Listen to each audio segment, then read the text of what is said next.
Good afternoon, everybody. I'm Father Stephen Imparato of Priest for Life. I've been with Priest for Life for 3 years, co-host of Defending Life with Janet Morana.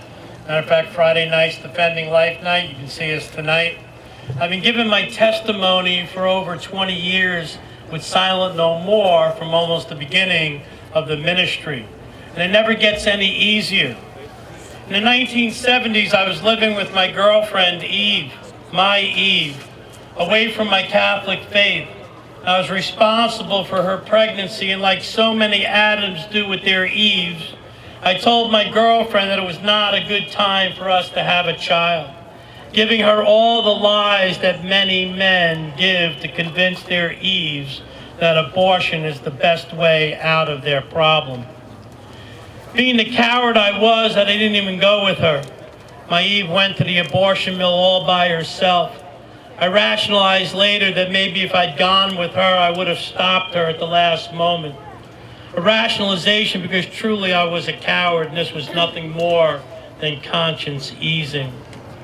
My Eve's behavior quickly changed after the abortion, a change that was parallel to the guilt that I was feeling.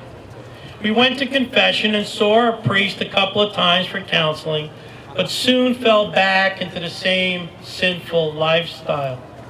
After a time, we parted amicably. It wasn't until decades later, when I was in the seminary, that I realized, through the grace of God, that not only was I responsible for the death of my baby, but also the wounding of my Eve. I received permission from my spiritual director to look her up.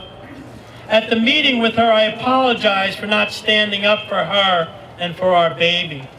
In my apology, I mentioned that I had named our baby Mary, and I believed that she was in heaven. She then stunned me with, "We have 2 babies in heaven. I never told you they were twins."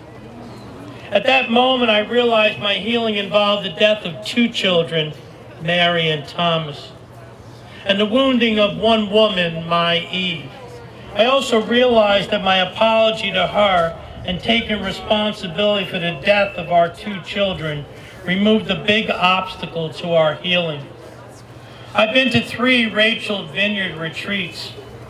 A large part of my ministry now involves speaking to men about not being Adams to their Eves and the importance of protecting our women from the wounds of abortion. I encourage all men who have been wounded by an abortion to learn the lesson of Jesus' mercy, the lesson he has taught me, and be silent no more. Thank you very much.